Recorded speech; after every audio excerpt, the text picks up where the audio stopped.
Hai YouTuber,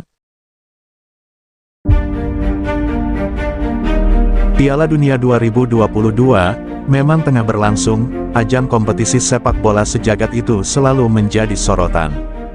Edisi kali ini gagasan untuk menggelar Piala Dunia di Qatar. Banyak menuai kecaman suara-suara sumbang itu masih tetap bermunculan ketika Piala Dunia sudah digelar. Menggelar Piala Dunia di Qatar disebut-sebut adalah pilihan yang buruk. Banyak yang menilai bahwa Qatar tidak layak untuk menjadi tuan rumah Piala Dunia 2022. Lantas mengapa nada-nada kritik itu tetap bermunculan? Mengapa Qatar disebut tidak pantas jadi tuan rumah Piala Dunia?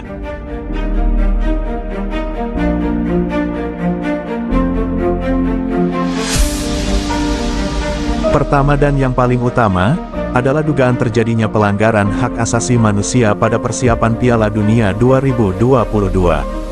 Para pekerja migran menjadi korbannya. Beberapa laporan menyebut ada sekitar 6.000 pekerja migran tewas sejak Qatar memenangkan undian Piala Dunia. Para korban ini adalah mereka yang bekerja untuk persiapan Piala Dunia di Qatar, termasuk salah satunya dalam proyek pembangunan stadion. Dalam laporan Amnesty International juga menyebutkan bahwa ada pelanggaran HAM dalam proyek Piala Dunia di Qatar.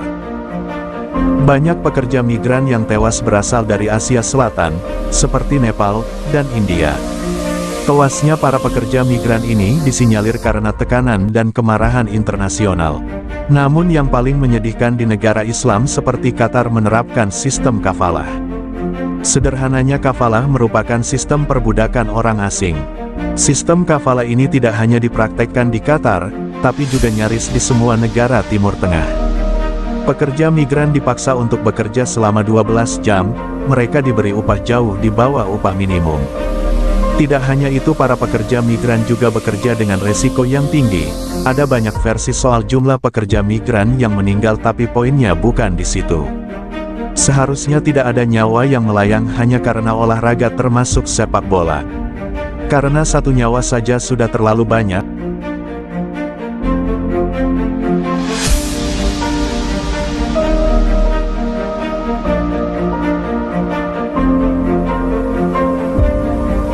Belum lama ini, mantan Presiden FIFA Sepp Blatter mengaku menyesal karena memilih Qatar sebagai tuan rumah Piala Dunia 2022. Salah satu alasannya adalah, Qatar bukanlah negara yang luas. Itu benar, dan sama sekali tidak keliru. Qatar memang negara yang sempit. Salah satu negara teluk itu hanya memiliki luas 11.571 km persegi. Luas itu bahkan tak sampai seperempat luas Provinsi Papua yang memiliki luas sekitar 81.000 km persegi. Dengan kata lain, Qatar juga menjadi negara terkecil yang menyelenggarakan Piala Dunia. Sebagai perbandingan, Rusia yang menggelar Piala Dunia tahun lalu memiliki luas sekitar 17,1 juta km persegi. Sementara Brasil yang menggelar Piala Dunia 4 tahun sebelumnya, memiliki luas sekitar 8,5 juta km persegi. Afrika Selatan yang posisinya paling selatan di benua Afrika saja luasnya 1,22 juta km persegi. Piala Dunia menjadi pesta sepak bola terbesar di seluruh dunia. Orang-orang dari mancanegara pasti akan datang ke tuan rumah Piala Dunia untuk mendukung negaranya. Mereka bakal memenuhi negara tuan rumah. Masalahnya Qatar adalah negara yang sempit. Apa mereka mampu menampung para pendatang yang ingin menyaksikan Piala Dunia? Mampu sih, mampu saja, tapi itu akan menyebabkan kemacetan di sana-sini. Betul bahwa jarak dari satu stadion ke stadion lain sangat berdekatan. Jarak tempuhnya sekitar 1 jam, para penggemar sepak bola bisa menggunakan mode transportasi apapun. Termasuk transportasi darat itu memungkinkan untuk menonton lebih dari satu pertandingan setiap harinya. Akan tetapi konsekuensi yang muncul adalah macet para penggemar. Sudah pasti akan menemui kemacetan parah di negara teluk tersebut. Kemacetan bukan hanya berimbas pada pendatang dan penggemar, tapi juga warga sekitar yang tidak ada urusannya dengan agenda FIFA.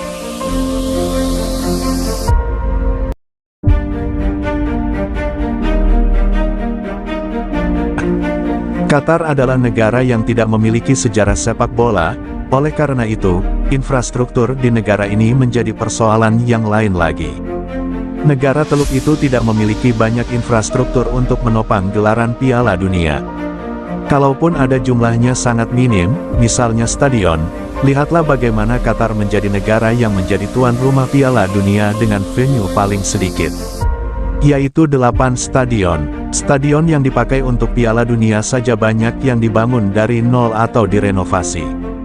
Total ini membuktikan bahwa Qatar sebenarnya tidak memiliki stadion yang punya standar untuk Piala Dunia. Maka untuk membangun itu membutuhkan biaya yang tidak sedikit. Setidaknya Qatar harus mengucurkan dana 220 miliar US dollar untuk membangun stadion, hotel, dan infrastruktur lainnya. Mungkin bagi Qatar uang itu tidak masalah, tapi ini terlihat seperti pemborosan dana yang dihabiskan sangat banyak. Hanya untuk Piala Dunia yang berlangsung kurang dari sebulan. Padahal tahun 2010 Afrika Selatan saja hanya membutuhkan 3,5 miliar US dollar untuk persiapan Piala Dunia 2010.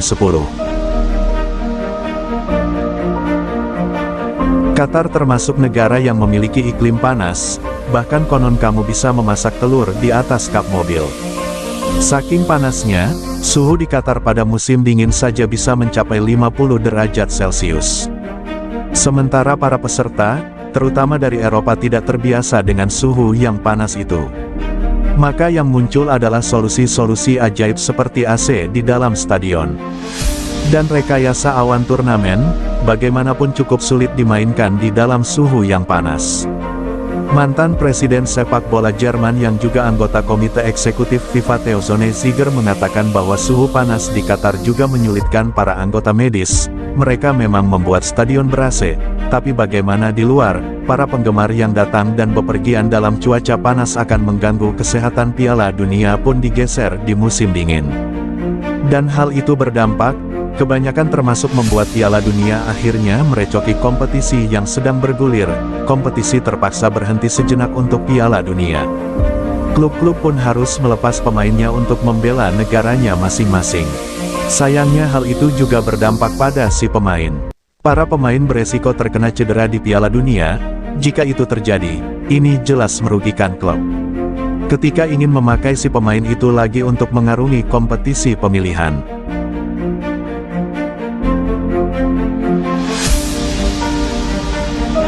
Qatar sebagai tuan rumah juga diselimuti dengan suap dan korupsi. Pada tahun 2010 Qatar berhasil memenangkan pemungutan suara untuk menjadi tuan rumah Piala Dunia 2022. Negara Teluk itu mengalahkan tawaran dari Korea Selatan, Amerika Serikat, Jepang, dan Australia. Namun dalam pemungutan suara disinyalir ada 4 bulipat antar pejabat. Di dalam FIFA ada begitu banyak tuduhan praktek korupsi dalam penawaran yang dilakukan Qatar. Selain itu ada pula kepentingan politik, kesepakatan pemerintah, serta kesepakatan gas antar negara. Tak kurang dari selusin pejabat FIFA kala itu bahkan menerima larangan berorganisasi. Mantan Presiden FIFA bahkan pernah didakwa korupsi. Lalu mantan pemain Prancis sekaligus mantan Presiden UEFA, Michel Platini ditangkap atau suap terkait Piala Dunia Qatar.